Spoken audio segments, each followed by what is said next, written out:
अच्छा, तो यहाँ पे है तुम्हारी अंशा। सिर्फ अंशा अभिजीत, कोई मेरी अंशा नहीं। और प्लीज अंदर कुछ इधर उधर की बातें मत कर देना।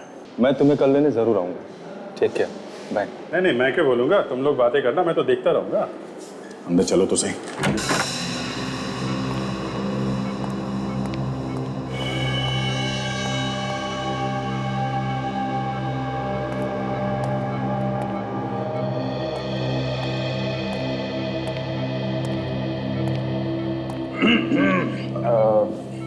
मैं अभिजीत हूँ। Sorry Abhijeet, my friend. कैसे हैं आप? दर्द अभी कम है, पर पैर मुड़ने की वजह से मुझे मोह चाहिए। But I will be fine. कल तक मुझे हॉस्पिटल से डिस्चार्ज भी मिल जाएगा। अच्छा, वेरी गुड। वो डॉक्टर ने एक्सरे वगैरह देख लिया ना? He is fine with it. I will be fine. Okay. अच्छा, ये जो अभी आपसे मिलके गए वो कौन थे? वो मेरी फ्रेंड है प्रिया। नहीं, उसके पहले जो गए थे वो मेरी कजन है, बंटी भैया। अच्छा, बंटी भैया।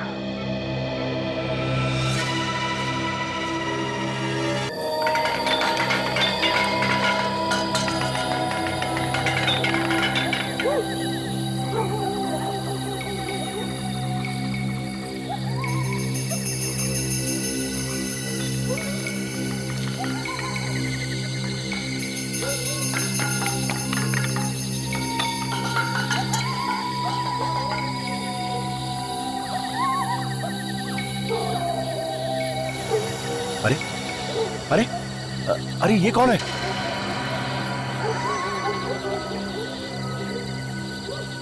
लगता है कोई भिखारी है। चलो चल के देखते हैं।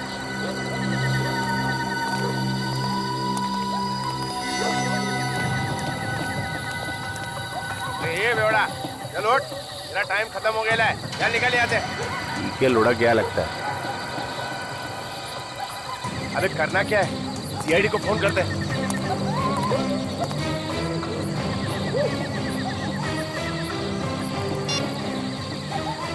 Hello hello CID.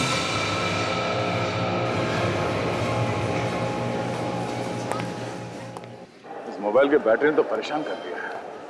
पता नहीं ये बैटरी कहाँ मिलेगा।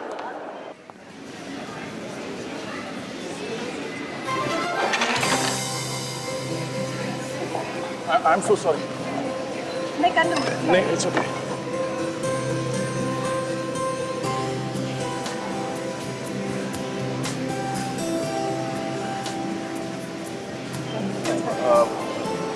थैंक्स। आप ठीक तो है ना? हाँ, मैं ठीक हूँ। कितना हैंडसम है यार। इतनी जल्दी में क्या थी? इतनी देर बात तो कर लेती। शट अप प्रिया, तुम यहाँ शॉपिंग करने आई ये सब? चलो।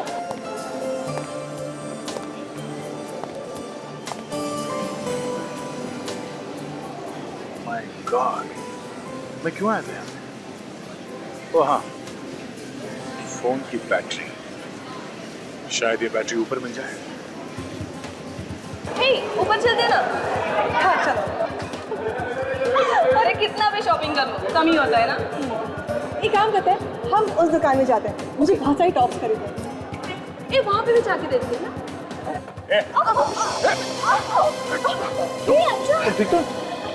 अंशा, कुछ हुआ तो नहीं? I'm fine. चलो चलो। अंशा क्या यार? I'm fine. अंशा, बहुत दर्द हो रहा है। मोच आ गई है। चलिए आपको हॉस्पिटल लेके चलते हैं, किसी डॉक्टर को दिखाते हैं। चलो आइए। I'll manage। देखो चल। Excuse me. हाँ विजय। क्या? खून? जोर से लगा क्या? कहाँ पे? ओके, ठीक है, मैं पहुँचता हूँ। ओह शिट, मोच आई शायद। अभिजीत, थोड़ी देर हो जाएगी आने में। मैं आके बताता हूँ तुमको, ठीक है? ओके। आप चलिए, मैं हॉस्पिटल लेके चलता हूँ आपको। ओके? Okay, we'll manage। देखिए, आपके पैर को चोट लगी है, कुछ भी हो सकता है। डॉक्टर को दिखा देते हैं। चलिए, मैं छोड़ देता हूँ हॉस्पिटल। संभाल के। आज 9 बजे दोस्तों के साथ फिल्म देखने का प्लान था। पर 9 तो बज गए। हाँ साजिद, प्लान कैंसिल।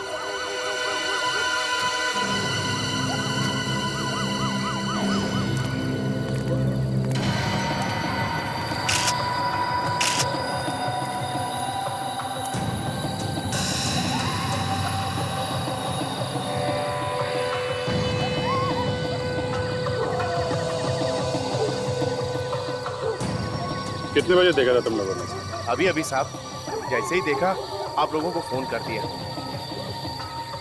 कितने बजे की ड्यूटी है तुम लोग? साहब रात की ड्यूटी लगी थी, अभी भी पहुंचा था रात को 8:30 बजे साहब।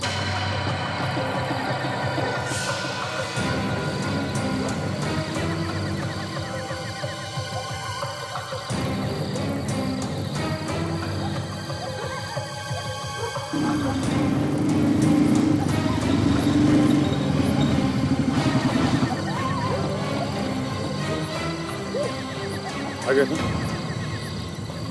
ठीक ठाक है? हाँ यार, वो मॉल में एक छोटा सा एक्सीडेंट हो गया था।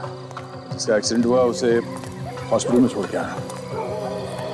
उसने नॉलेज में चला था। अभी तक तो पता नहीं चला है, बस खाली यहाँ चेहरे पे नीलापन है। पॉइजनिंग तो नहीं है? नहीं नहीं, ये हाथ और नाखून ये सब तो ठीक ठाक है।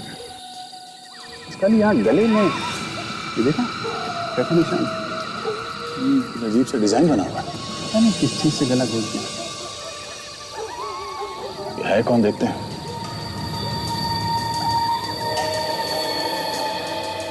एक बात बताओ, तुम लोगों ने इस आदमी को यहाँ सोसाइटी के आसपास पहले कभी देखा? नहीं नहीं साहब।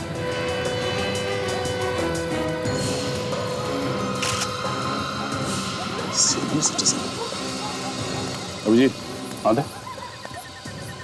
सीनियर सिटीजन कार्ड है, नाम है अंशुनाथ, उम्र 63 साल, गवर्नमेंट ऑफिसर, 2007 में रिटायर्ड। एड्रेस भी लिखा है। हेलो जी हाँ, बोल रहा हूँ। खून कहाँ पे? पार्किंग लॉट में? ओके ठीक है, हम लोग आते हैं। यार एक और खून हो गया। दो खून एक ही टाइम? हाँ, काम करो, तुम वहाँ पार्किंग लॉट में जाके देखो क्या चक्कर है। तब तक मैं देखता हूँ यहाँ आसपास कुछ सबूत मिलता है क्या। ठीक है, चलो।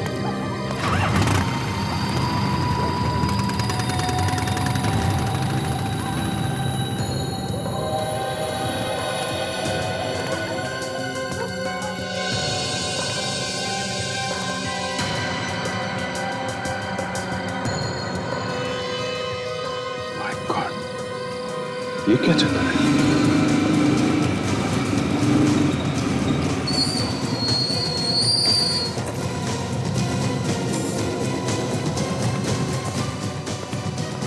अब थोड़ा दूर खड़े रहिए प्लीज।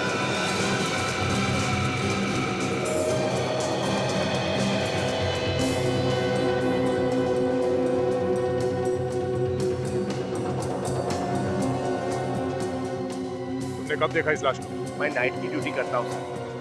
अभी जब राउंड लेने आया तो देखा यहाँ पे ये पड़ा हुआ। एक आदमी का खून हो गया और आपको पता भी नहीं चला। कुछ तो सुना होगा आपने, कुछ तो देखा होगा। मेरा यकीन कीजिए सर, ना कोई चीखा ना चिल्लाया, मुझे कैसे पता चलता?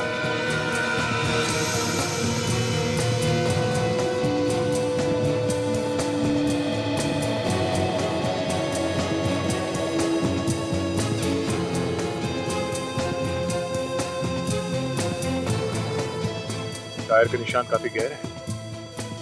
ऐसे लगता है कोई यहाँ गाड़ी में छुप के बैठ के इस आदमी का इंतजार कर रहा था यहाँ आने का। इस पार्किंग लॉट में कोई सीसीटीवी कैमरा भी नहीं। हाँ विवेक। हाँ सिर पे, हाँ वैसे जरूर खूनी ने इसे पीछे से मारा होगा। मगर इसके पैर से काफी खून निकला है। जरा बॉडी पर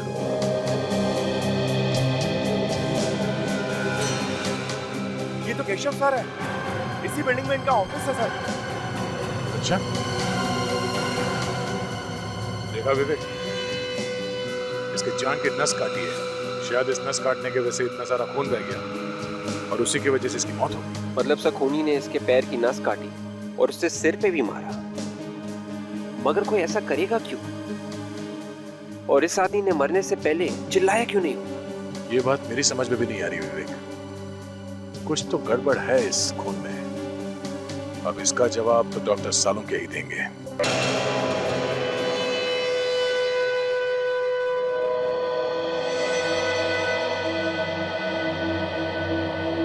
सारुण की तू टेंशन में क्यों है? ये दो खून हुए इसलिए?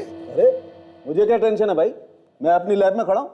टेंशन होगी आप लोगों को, दो खून हुए, गालियां आप लोगों को ज्यादा पड़ेंगी। ओए सारुण के, आज तक कभी ऐसे हुआ है कि हमने कोई केस सॉल्व नहीं की? हाँ 2-4 बार तो हुआ। ओए दिमाग खराब मत कर। कब हुआ है? कब हुआ है? तब हुआ है ना जब तुम अपने हाथ ऊपर कर देते हो, कहते हो कि भैया मुझसे अब कुछ नहीं होता है, तब हम पिट जाते हैं। अच्छा, मतलब मैं विलेन हूं? पहले से ही हो। पहले से ही। बहुत बढ़िया। मतलब अगर अपराधी न पकड़ा जाए तो न पकड़े जाने की माला मेरे गले में, और अगर अपराधी पकड़ा गया तो उसकी तालियां आप लोगों के हिस्से में। बिल्कुल। तो जाइए तालियां बजवाइए, जाइए। अरे अरे अरे सारुण के, मेरी बात सुन। मैं ये कह रहा था कि जब तुम हाथ ऊपर करके कहते हो ना कि मुझसे कुछ नहीं होगा, तब हम पिट जाते। ओह अच्छा, थैंक यू वेरी मच। आप लोगों ने कम से कम ये तो कबूल किया कि हम लोगों की वजह से आप लोगों की दुकान चल रही है। अनिरे, हम इन लाशों के बारे में बात करते हैं। हाँ चलो। तो ये दोनों लाशें दो अलग कहानियां सुना रही हैं बॉस। अच्छा, क्या क्या बोल रही है लाशें? ये दोनों खून एक ही आदमी ने किए हैं, है ना? एक ही आदमी ने नहीं किए। नहीं किए?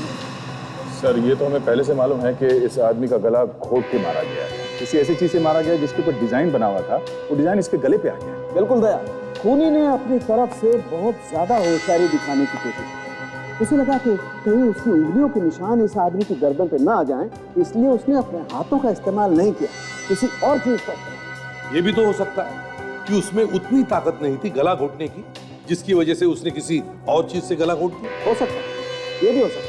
लेकिन एक बात बिल्कुल पक्की है बॉस कि खूनी अनाड़ी हड़बड़ाया हुआ है। शायद उसने पहली बार खून किया, लेकिन फिर भी खूनी हमारे लिए कुछ छोड़ गया। ये इसकी गर्दन पर पड़े हुए निशान, इन निशानों से हम उस चीज तक पहुंच सकते हैं जिससे इसका गला दबा है। और एक बात और, ये खून शाम को 6 बजे से 8 बजे के बीच में किया गया, और ये खून शाम को 8 बजे से रात के 10 बजे के बीच में किया। ये भी तो हो सकता है सारुण के कि उस खूनी ने इस आदमी का 6 और 8 बजे के बीच में खून कर दिया, और फिर दूसरी जगह जाकर इस आदमी का 8 और 10 बजे के बीच में खून कर दिया। नहीं बॉस, मुझे ऐसा बिल्कुल नहीं लगता। मुझे लगता है 2 अलग अलग खूनी। ये वाला खून जिसने किया है वो खूनी एकदम अनाड़ी है, और ये खून जिस खूनी ने किया है वो एकदम प्रोफेशनल है, पहुंचा हुआ। इस आदमी के सिर पर जो वार है, हाँ इसीलिए मैं कह रहा हूं कि वो एकदम प्रोफेशनल है। पहले उसने इस आदमी के सर पे वार किया ताकि ये बेहोश हो जाए, और फिर बेहोशी की हालत में उसने इसकी जान की नस काट डाली जिससे मर जाए। अगर नस काटनी थी तो गर्दन की नस काट देता वो। दया, जैसे कि आप लोग जानते हैं, गले की नस कटने से इंसान को मरने में 1-2 मिनट लग जाते हैं, जबकि ये पैर की नस जो हमारे दिल से जुड़ी हुई है, इसको कटने से इंसान बस 30 सेकंड में मर सकता है। 2 खूनी, एक अनाड़ी और एक पहुंचा हुआ। कहीं ये दोनों खूनी एक दूसरे को जानते तो नहीं?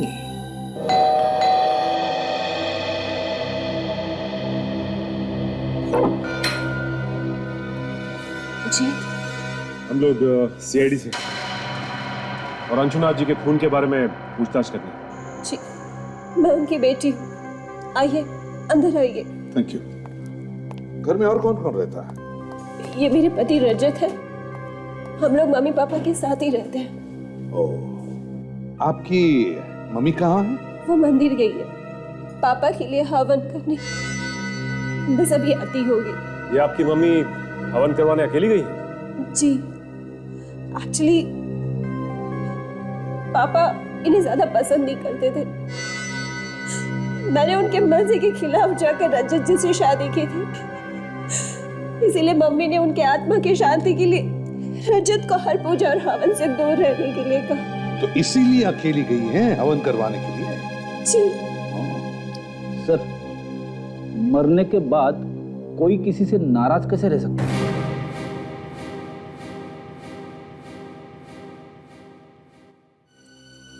रजत जी जरा बताइए, कल शाम को 6 और 8 बजे के बीच कहां थे आप? मैं? जी हाँ आप। कहाँ थे? लेकिन आप ये सब मुझसे क्यों पूछ रहे हैं? वो इसलिए क्योंकि इनकी पिताजी का, अंशुना जी का खून हुआ है कल शाम 6 और 8 बजे के बीच। सर आप मेरे पति पे शक कर रहे हैं, वो भी मेरे पापा के खून के इल्जाम में। वो इसलिए क्योंकि आप ही ने बताया था ना कि आपके पिताजी और इनकी बनती नहीं थी। पर सर कोई बात नहीं बता। अगर कातिल को पकड़ने में इन्हें इससे कोई भी मदद मिलती है तो पूछने दो इन्हें। सर कल शाम को 6 और 8 के बीच में मैं अपने दोस्त के साथ एक बार में बैठा था।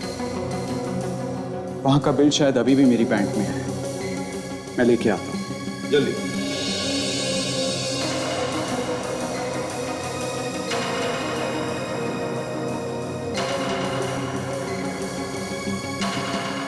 ये लीजिए सर।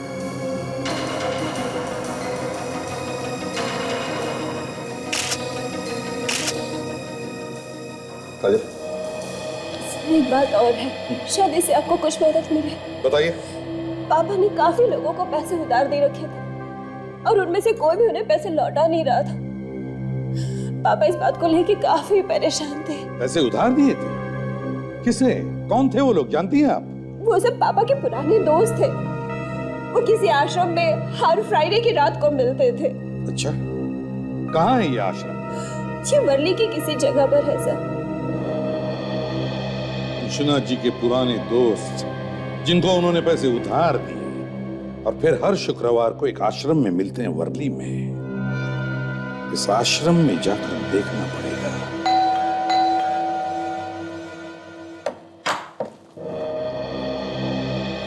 केशव का घर यही है? जी हाँ। हम लोग सीआईडी से। सीआईडी? आइए आइए अंदर।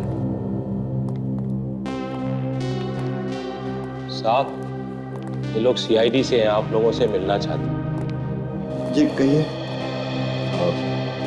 माफ कीजिए आप लोगों को तकलीफ दे रहे हैं, लेकिन हमें केशव के बारे में आपसे कुछ बातचीत करनी है। जी बोलिए। मैं ही केशव का पिता हूँ। ये मेरी पत्नी, ये मेरा छोटा भाई, ये उनका बेटा और ये उनकी पत्नी। देखिए हम जानते हैं कि आप लोगों पे क्या बीत रही होगी, पर ये जानना बहुत जरूरी है कि केशव की किसी के साथ कोई दुश्मनी थी? केशव की दुश्मनी हो ही नहीं सकती थी। सोने के जैसा दिल था उसका, किसी से कोई लड़ाई झगड़ा वगैरह कुछ नहीं था। दुश्मनी नहीं तो कोई ऐसा आदमी जिसके साथ उसकी बनती ना हो? मुझे तो ऐसा कोई आदमी याद ही नहीं आता जो केशव भैया को पसंद न करता हो। हाँ बेटे, तुम्हें कैसे याद आए? बिरजू, एक मिनट आप रुकिए उधर। ये जो अभी आपने कहा कि आपको कैसे याद आएगा, ये क्यों कहा आपने? क्यों नहीं याद आएगा इनको? बस ऐसे ही बोल दिया था। नहीं, कोई तो कारण होगा। क्या बात क्या है? केशव जी का इनके साथ रोज किसी न किसी बात पे झगड़ा होता था। किस बात पे झगड़े होते थे केशव के साथ? ऐसी तो कोई बात नहीं थी सर, मैं बताता हूँ। कपिल ना केशव के बिजनेस में काफी दखल अंदाजी करता था। ये बात केशव को बिल्कुल पसंद नहीं थी। इसी बात पर कभी कभी बहस हो जाती थी बस। कपिल जी, कल रात 8 से 10 बजे के बीच में आप कहाँ थे? आप मुझ पर शक कर रहे हैं? देखिए, आप इस तरह मेरे बेटे से बात नहीं कर सकते। मैंने सिर्फ एक सवाल पूछा, उसका जवाब दो। कल रात 8 से 10 बजे के बीच में तुम कहाँ थे? मैं कल शाम को अपने दोस्त देवांग के घर पे था। देवांग के यहाँ? लेकिन कल जब अपनी बात हुई थी तब तो तुमने कहा था कि तुम मयूर के यहाँ हो। वो मेरा मतलब है कि मैं देवांग के घर गया जरूर था, पर वो मिला नहीं तो मैं मयूर से मिलने चला गया। अच्छा, इस फैमिली बिजनेस के अलावा ये केशव किसी एड एजेंसी में भी काम करता था? जी हाँ, वो एक एड एजेंसी का मालिक भी था और पिछले काफी दिनों से वो काम को लेकर परेशान रहता था। उसका एक पार्टनर भी है, आलोक। आलोक? ठीक है, इस आलोक से भी मिल लेते हैं। सर इस आलोक को जरूर कुछ पता होगा। देखते हैं।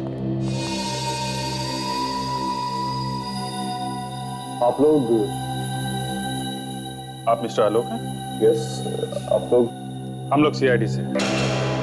आपको तो मालूम ही होगा कि केशव का खून हो गया है। जी हाँ, मुझे मालूम। बस उसी सिलसिले में कुछ पूछताछ करनी है आपसे। It's such a shock. कल तक जो मेरी बगल वाली कुर्सी पर बैठा करता था, वो अचानक यकीन नहीं होता। केशव के खूनी को पकड़ने के लिए किसी भी तरह की मदद चाहिए, मैं करने को तैयार हूँ। एक्सक्यूज मी सर, सर ये कुछ अर्जेंट पेपर्स हैं, क्लाइंट्स को भेजने हैं, आपके सिग्नेचर।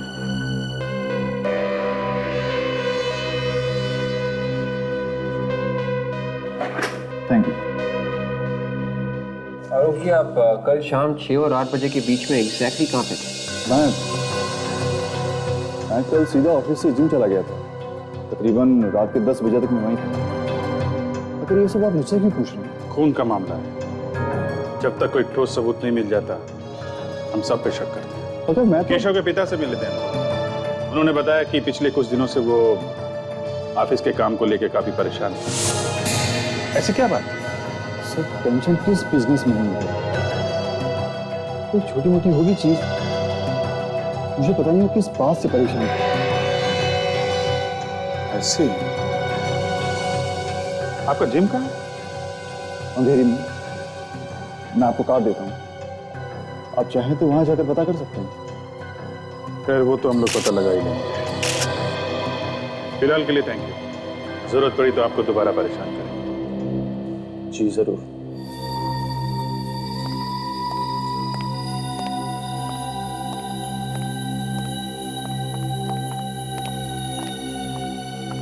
ये क्या चक्कर है?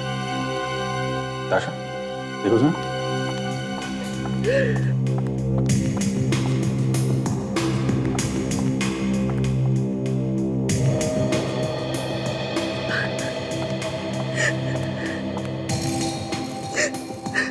एक्सक्यूज मी, क्या हुआ? आप इस तरह बाहर से अंदर क्यों आ गए?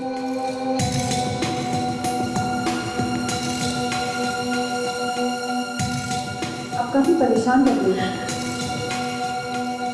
देखिए, ऐसी कोई बात हो जो आपको बतानी है केशव के बारे में? केशव और मैं एक दूसरे से बहुत प्यार करते थे और बहुत जल्द हम लोग अपनी शादी की बात अपने घर वालों से करने जा रहे थे। I'm really sorry, लेकिन ऑफिस में कोई ऐसा हो जिस पर आपको शक हो? ऐसा कोई जिससे केशव का लड़ाई झगड़ा हुआ हो? केशव सिर्फ एक इंसान से हमेशा परेशान रहते थे और वो है ये आलोक। आलोक और उनकी सोच कभी नहीं मिलती थी। हर रोज किसी न किसी बात पर ये दोनों बहस करते रहते थे। लेकिन ये आलोक तो कह रहा था कि वो दोनों बहुत अच्छे दोस्त थे। झूठ बोल रहा है ये आलोक। केशव तो उससे सीधे मुंह बात तक नहीं करते थे। उन्हें शक था कि आलोक कंपनी के पैसे में हेरा फेरी कर रहा है। अच्छा। और जब से केशव गए हैं ना मैम, तब से इस आलोक ने अपने कैबिन का लॉक तक चेंज कर दिया है। मुझे तो लगता है कि आलोक कुछ छुपा रहा है। मैम यकीन मानिए, इसी ने मेरे केशव को मारा, इसी आलोक ने। ये आप इतना यकीन के साथ कैसे कह सकते हैं? कोई सबूत है आपके पास? सबूत ही तो ढूंढने की कोशिश कर रही हूँ, लेकिन मैं उसके कैबिन में अंदर जा नहीं पा रही। या तो ये खुद अंदर होता है या फिर कैबिन को लॉक करके चला जाता है। इसके और उसके पीने के अलावा इसके कैबिन में अंदर घुसने की परमिशन और किसी को नहीं। ठीक है, आप बिल्कुल चिंता मत कीजिए। अब जो करना है हम लोग करेंगे।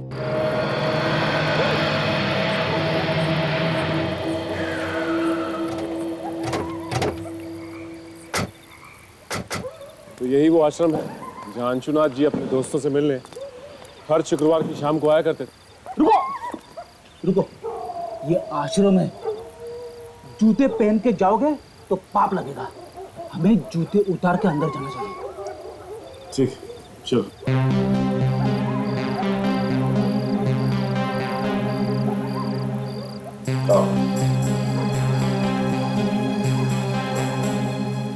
चलो और एक चाल चल। ये सब क्या हो रहा है यहाँ पे? बहुत चालें चल रही। आश्रम के नाम पर अय्याशी हो रही है यहाँ पर। आप? हम लोग सीआईडी से हैं। अंशुनाथ के खून के बारे में पूछताछ करने आए हैं। सीआईडी? हाँ सीआईडी। क्लब जैसे माहौल को आश्रम कहते हैं आप लोग? सर जी, हमारे जैसे उम्र के लोग जाएं तो और कहाँ जाएं? हा?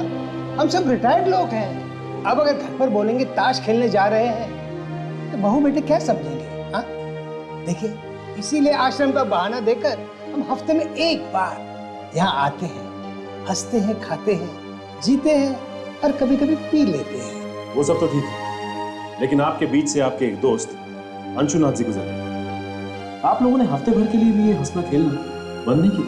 अरे भाई, उम्र ही ऐसी है। हमने तो सब कुछ देख लिया, अब तो बस जाने के इंतजार में जी रहे हैं। बात तो ठीक कही आपने, पर कम से कम अंशुनाथ जी के खूनी को पकड़ने में आप हमारी मदद तो करेंगे ना? जरूर करेंगे, लेकिन ये अंशुनाथ के मर्डर करने वाले को क्या फायदा हुआ होगा, समझ में नहीं आता। उसके घर वालों के बारे में हम ज्यादा कुछ तो नहीं जानते, पर एक बार उसका दामाद रजत उसका पीछा करते करते यहाँ आया हुआ था। उन दोनों में काफी बहस भी हुई थी। हमें तो पता चला है कि अंशुनाथ जी से आप लोगों ने कुछ उधार पैसे लिए थे जो अभी तक लौटा ही नहीं है। अरे किस उधार की बात कर रही हैं आप? हाँ? अरे हमने तो अपने सारे बच्चों की शादियां करवा दी हैं और हम सब खुशी खुशी रिटायर हो चुके हैं। हमें कोई भी पैसों की जरूरत नहीं है। अंशुनाथ को बड़ा दांव खेलने की बहुत आदत थी। जब भी उसे हम रोकते थे तो कहता था सारी जिंदगी पैसा कमाने में निकल गई, अब खर्च करने का मजा ले रहा हूं। सही कह रहा है। अब बड़े दांव में जीत तो बड़ी होती है, लेकिन हार भी बड़ी होती है। वो बहुत बार गेम में पैसे हार चुका था। शायद इसी बात को छुपाने के लिए उसने घर वालों से झूठ बोला होगा। तो ये बात है। ठीक है, अगर हमें आप लोगों की दोबारा जरूरत पड़ी तो हम आपको याद करेंगे। जी।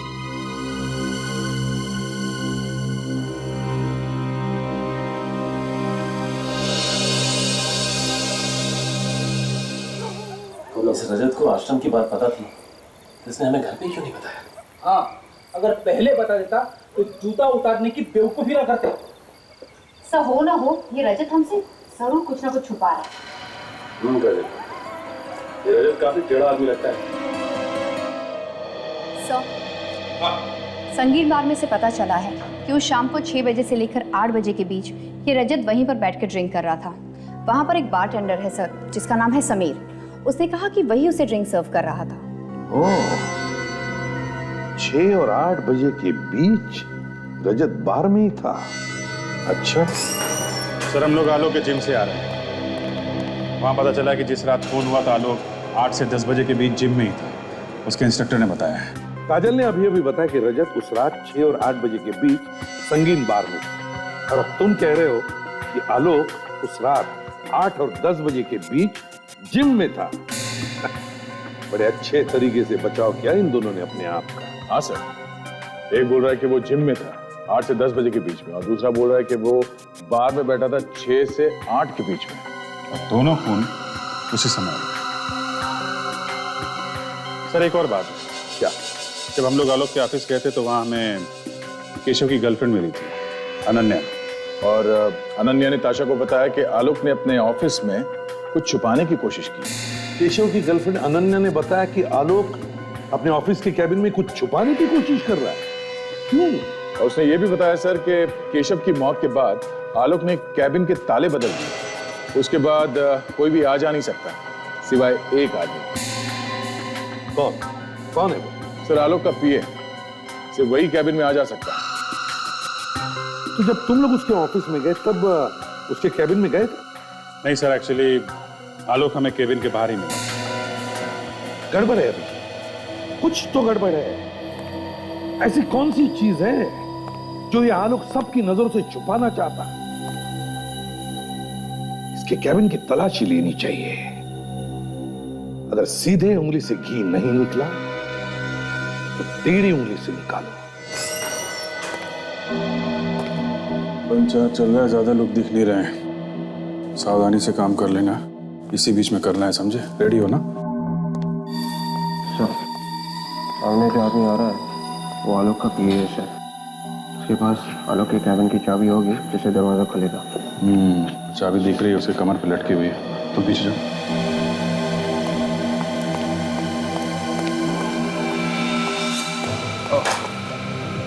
संभाल के लगी तो नहीं आपको? अरे आप तो वो आलोक जी के पीए हैं ना? जी हाँ सर, आपने पहचान लिया मुझे? क्यों नहीं। कल आलोक जी से बात हो रही थी तो आप आए थे वो कुछ साइन कराने के लिए। जी हाँ। अच्छा सर, ये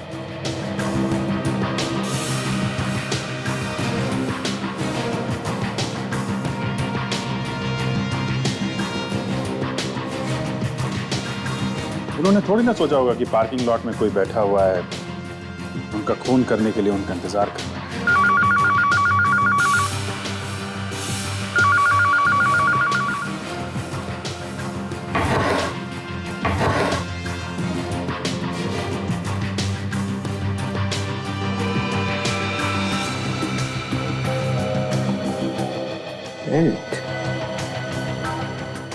एक मिनट।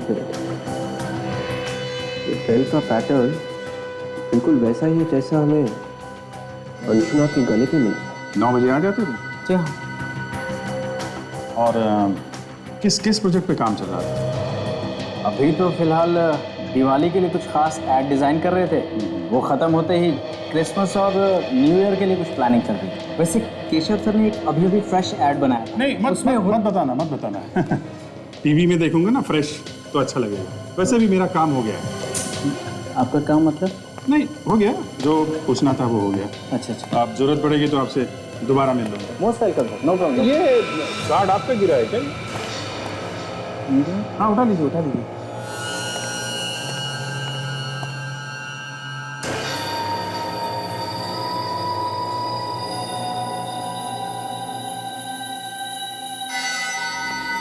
ये है वो बेल्ट जो आलोक सबकी नजरों से अपने कैबिन में छुपा के रख रहा था। और सर डॉक्टर सालोंके ने भी कंफर्म किया है कि ये वही बेल्ट है जिससे अंशुनाथ का खून हुआ है। ये वही बेल्ट है जिससे अंशुनाथ का खून किया गया। मगर ये बेल्ट आलोक के पास कैसे? अगर ये यहाँ पे था तो वो वहां पे था। हाँ, जो दिख रहा है वो है नहीं। इसने दिखाया कि वो वहां पे था और उसने दिखाया कि वो यहाँ पे था। सर ये यहाँ पे था और वो वहां पे था, ये सब सचिन, ये जो केस है इसे यहाँ वहां किया गया है। अभिजीत, क्या जानबूझ के किया गया या फिर अपने आप हुआ है? सर, खूनी ने किया है तो जानबूझ के ही किया है। जो दिख रहा है वो है नहीं, जो नहीं दिख रहा है वो है। हाँ, तो तुम समझ गए मैं क्या कहना चाहता हूं। बस अब वक्त बर्बाद मत करो और फटाफट जाके पकड़ लो उसे जिसने भी ये किया है। तुम भी साथ में जाओ। अब सर, वो मैं उससे पहले थोड़ी देर के लिए हॉस्पिटल जाना चाहता हूँ। किससे मिलना है सर? जरूरी काम है। हॉस्पिटल? ये केस के बीच में हॉस्पिटल कहां से आया? कुछ नहीं सर, कोई है जिसे दया ने अपनी जान पे खेल के बचाया। जान पे खेल के? कोई जान मान पे खेल के नहीं बचाया सर। वो लड़की सीढ़ियों से गिर रही थी तो मैंने उसे पकड़ लिया था। पकड़ लिया मतलब बचा लिया। बचाया तो है ना? हाँ। कोई लड़की गिरी थी क्या? नहीं तो फिर तय जाओ, तुम जल्दी से हॉस्पिटल जाओ, मगर जल्दी आना। अच्छा, मैं भी चलूं? चलिए।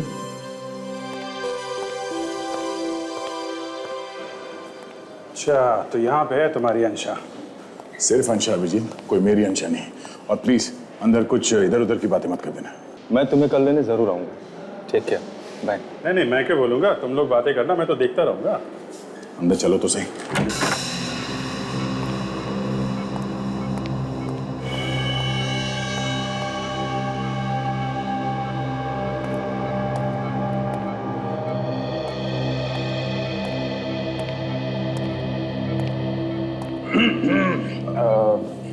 मैं अभिजीत हूँ। Sorry Abhijeet, my friend. कैसे हैं आप? दर्द अभी कम है, पर पैर मुड़ने की वजह से मुझे मोच चाहिए। But I be fine. कल तक मुझे हॉस्पिटल से डिस्चार्ज भी मिल जाएगा। अच्छा, वेरी गुड। वो डॉक्टर ने एक्सरे वगैरह देख लिया ना? He is fine with it. I be fine. Okay.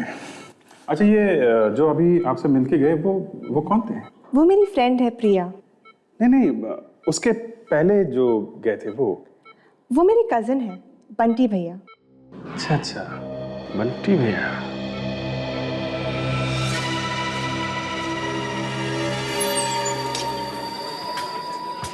वो रहा समीर वही बार्टेंडर है जिससे हम उसे मिले थे। इस रात जब रजत यहाँ आया था और अंशुनाथ का खून हुआ था, समीर ही यहाँ।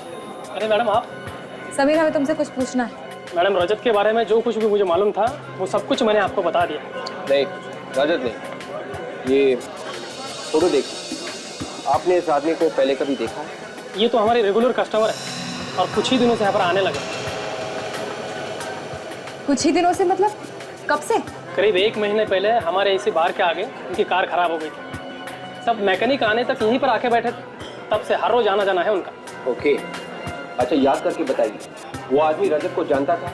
कभी बात करते हुए देखा आपने दोनों को? सर, बात करते हुए क्या, दोनों अच्छे दोस्त लगते थे और 3-3, 4-4 घंटों तक यहीं पर बातें करते रहते थे। Sameer, thank you very much. ACP sir को फोन करके बताइए।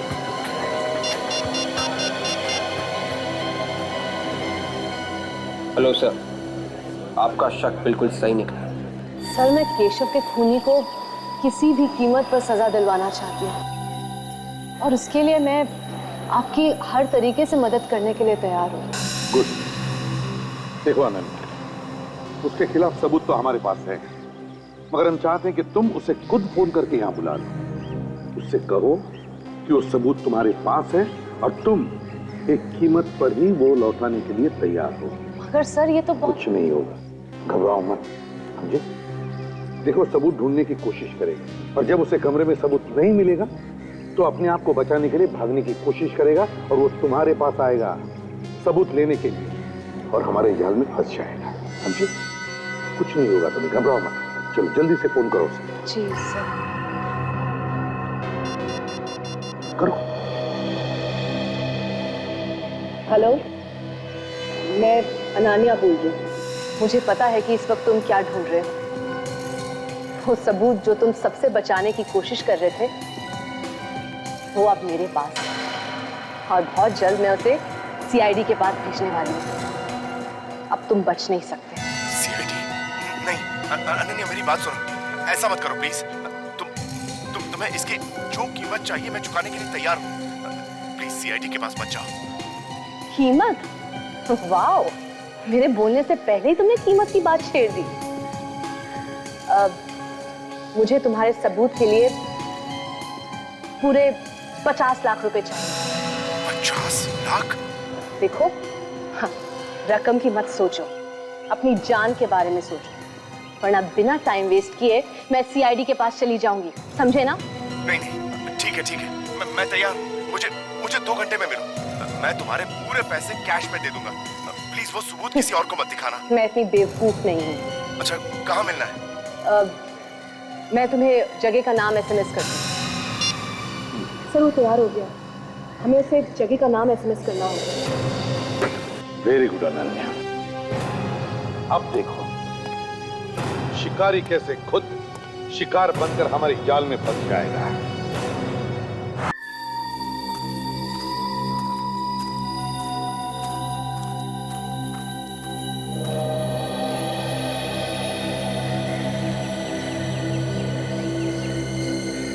तेरे पैसे लाए हो?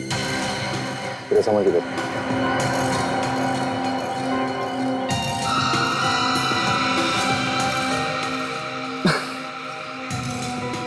जितना मैंने तुम्हारे बारे में सोचा था, तुम उससे बहुत आगे निकली। केशव से बहुत प्यार करती थी ना तुम।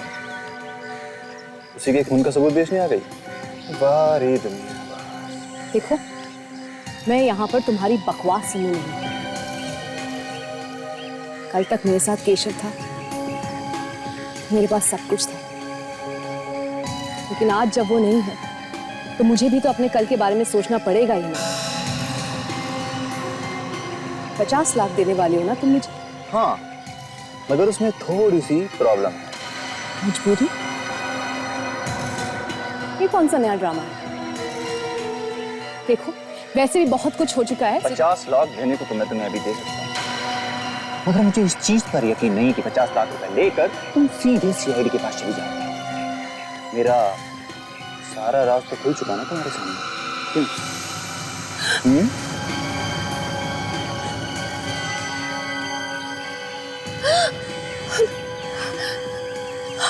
हमें बर्बाद करने निकली थी, हाँ?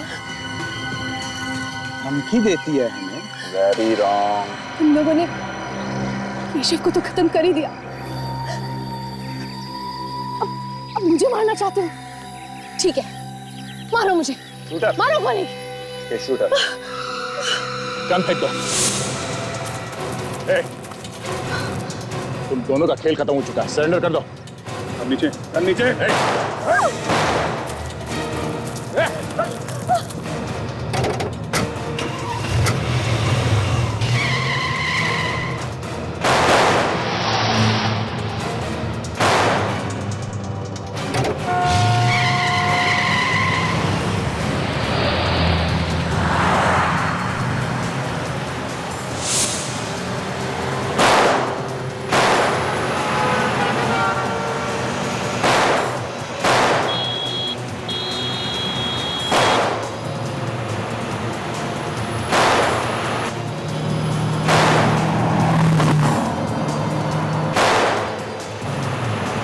आखिर लड़की ने फंसा ही दिया ना। ओह माय गॉड, क्या हुआ? लगता है टायर पंचर हो गया। टायर पंचर हो गया? हाँ, क्या बात कर रहे हो?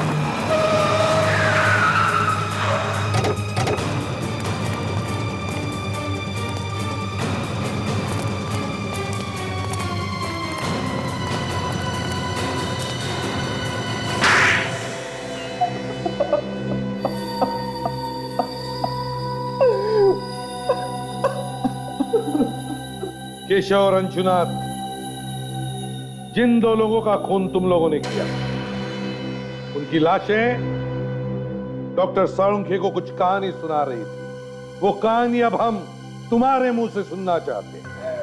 पर हमने तो कुछ किया ही नहीं है, बिना वजह हमें फंसाया जा रहा है। दो फोन करके चुपचाप बैठा है कुंडली मार के, सोचता किसी को कुछ पता नहीं चलेगा है? तुम्हारे पास सिर्फ एक ही लाइफलाइन बची है। सच बोलने की लाइफलाइन। सच बोलने की लाइफलाइन? हाँ, सच बोल, सच। सच के अलावा कुछ नहीं सुनेंगे हम लोग। मगर मेरी तो कोई गलती नहीं है। चुप, कुछ बोलना मत रजत। मैं और नहीं झेल सकता, मुझसे अब कुछ नहीं होगा। मुंह खोलोगे तो मारे जाओगे। ये क्या बोलेगा? इसके पास तो एक भी लाइफलाइन नहीं बची है। मैं सब कुछ भूल गया हूँ, मुझे कुछ याद नहीं है। हो। बेचारा सब कुछ भूल गया है। चलो हम तुम्हें याद दिलाते हैं। दया, जरा दिलाओ याद इसे।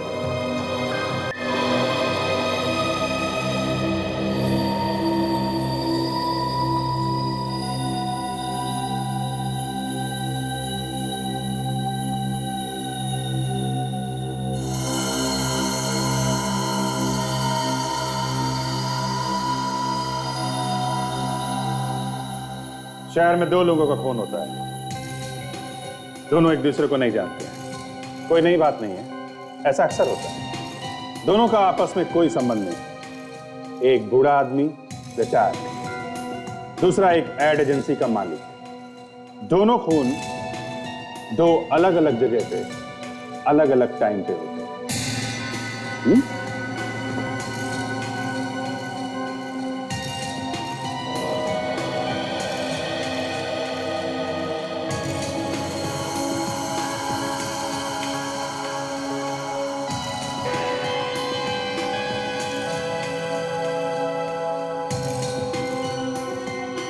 और शक दो लोगों पे जाता है।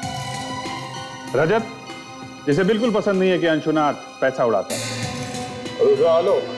आलोक कंपनी में से पैसों की चोरी करता है और इसलिए केशव उस पे केस करने वाला था। मतलब ये दोनों खून पैसों के लिए हुए।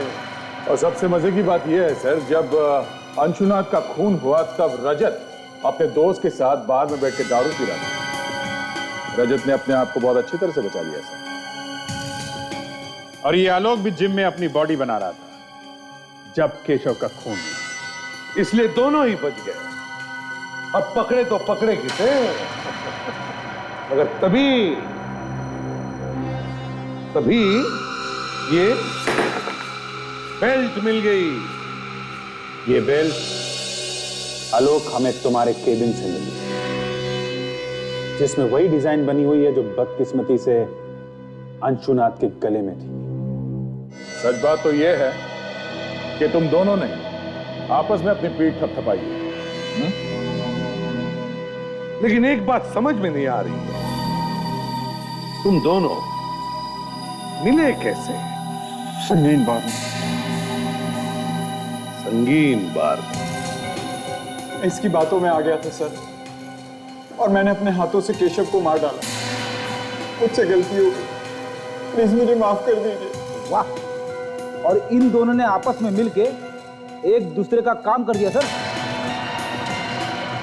6 और 8 बजे के बीच में आलोक ने अंशुनाथ का खून किया। उसके बाद वो खुद जिम में गया, वहां पे कसरत करने में जुट गया। और 8 से 10 के बीच में तुमने केशव को मार दिया, और किसी को शक ना हो इसके लिए सबके सामने बैठ के दारू पीने लगे। हा? पर सर इन दोनों ने एक दूसरे के लिए खून किया क्यों? क्योंकि विवेक किसी को भी शक नहीं होगा। तू मेरा काम कर, मैं तेरा काम करूंगा। दोनों भी गुनहगार। दोनों अगर एक दूसरे के खिलाफ कुछ बोलेंगे तो दोनों भी फंस जाएंगे। तो प्लीज मुझे माफ कर दीजिए, मुझसे गलती हो गई, मुझे माफ कर दीजिए प्लीज। अब जिंदगी भर जेल में बैठकर माफी मांगोगे ना, तो भी तुम्हें कोई माफ नहीं करेगा। मगर सर एक बात समझ में नहीं आई, आलोक ने सबसे छुपाकर इस बेल्ट को अपने ऑफिस में क्यों रखा था? रजत पे मुझे भरोसा नहीं था, इसीलिए इस सबूत को मैंने अपने पास रखा था। पता नहीं ये सबूत आप लोगों के हाथ कैसा लग गया। ये बेल्ट हमारे हाथ कैसे लगा, ये सोचते बैठना जेल में तब तक जब तक फांसी का ऑर्डर नहीं आता।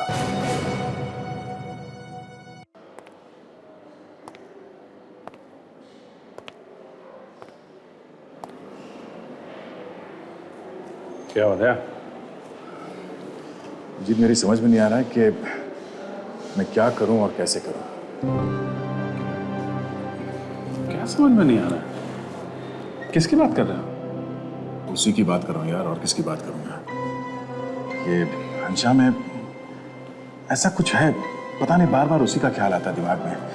ऐसा लगता है कि मुझे उसके बारे में और भी जानना चाहिए। 2-3 बार मिलने में ही ऐसा लगने लगा है?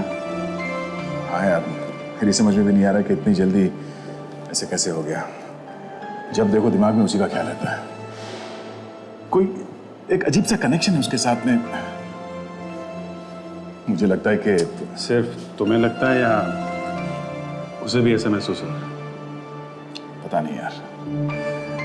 अब जी तुम्हें तो मालूम ही है कि मेरे साथ क्या क्या हो चुका है। अब तो डर सा लगने लगा है कि कोई गलती ना हो जाए मुझसे। तुम्हें लगता है कि तुम फिर से चक्करों में ना फंस जाओ? हैं? पता नहीं। धीरे, एकदम से धीरे। दर्द हो रहा है ना? हाँ। हाय। हाय। क्या कहा डॉक्टर ने? 1 हफ्ते में एकदम ठीक हो जाऊंगी, बिल्कुल पहले जैसे। बस तब तक चलना फिरना थोड़ा कम करना पड़ेगा। ये तो अच्छी बात है, तुम्हें रेस्ट की जरूरत है। You should take rest and take care also. I will drop you. संभालिए प्लीज।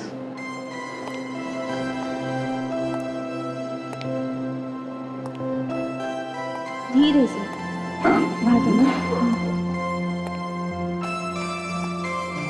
बहुत ज्यादा दर्द हो रहा है? नहीं, हल्का हल्का।